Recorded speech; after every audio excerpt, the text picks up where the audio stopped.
todo esto que me comentas de los riesgos y también los riesgos de las infecciones de transmisión sexual por compartir juguetes, cuando tú comenzaste a utilizarlos, ¿los sabías o tuviste que indagarlos? ¿En dónde te enteraste de Tuve todo? que indagar. O sea, yo desde muy pequeña dije, bueno, yo quiero vivir mi sexualidad, pero yo era mujer trans, siempre he sido mujer trans y no me sentía cómoda de tener relaciones porque no había transicionado. Entonces, ¿cómo tenía este desenvolvimiento sexual, ¿no? Por medio de juguetes.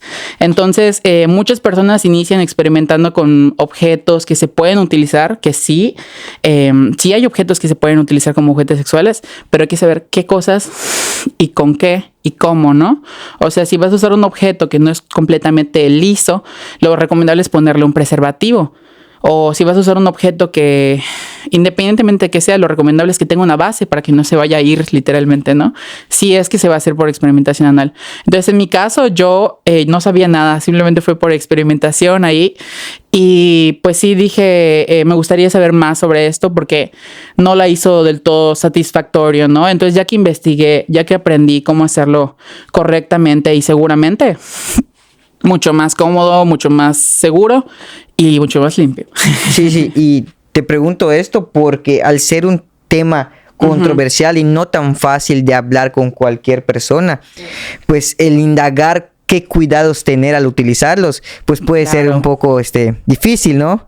Básicamente no es como que vas con... Entonces, ¿con quién tú recomiendas desde tu perspectiva acudir? ¿O hay fuentes confiables en internet que quisieras recomendar? La mayoría de personas a mi edad, al no haber nada de información en YouTube ni nada de eso, foros de internet.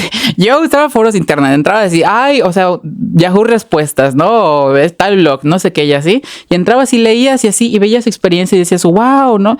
O uno que decía, nuevas formas distintas de masturbarse, formas distintas de experimentar con esto, formas distintas y descubres cosas que dices, wow. O sea, sí descubres cosas así que... choqueantes, ¿no? Con tu propio cuerpo y con todo esto. Entonces, lo importante es investigar.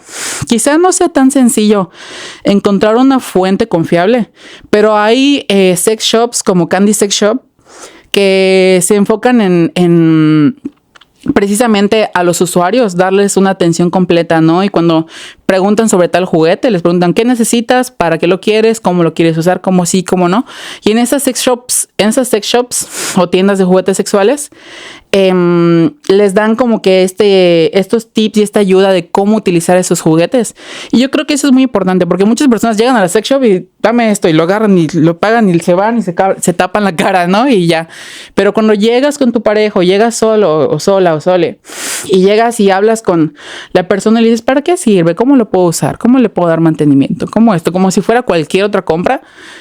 Puedes aprender mucho de ahí, muchísimo. Y de hecho, muchas de las cosas que yo sé son porque precisamente las que venden en estas sex shops dan conferencias en escuelas y toda esta situación. Y de ellas, con ellas he ido y hasta han hecho pruebas de degustación de lubricantes comestibles. Y increíble, ¿no? Entonces, todo esto, pues hablando, investigando. Y cada vez hay más videos en YouTube actualmente de sexólogos hablando de esta situación. Ahora sí ya cuentan con el nivel socioeconómico. Yo sí les recomendaría ir con un sexólogo. ¿Por qué les recomendaría ir con un sexólogo? Porque precisamente esas personas, y yo deseo ser una sexóloga en algún momento, están precisamente capacitadas para responder estas dudas y para ayudar con estas situaciones, ¿no? Inclusive si hay una situación de transmisión sexual, ¿no? El sexólogo también puede ayudarte y darte información sobre estos temas, ¿no?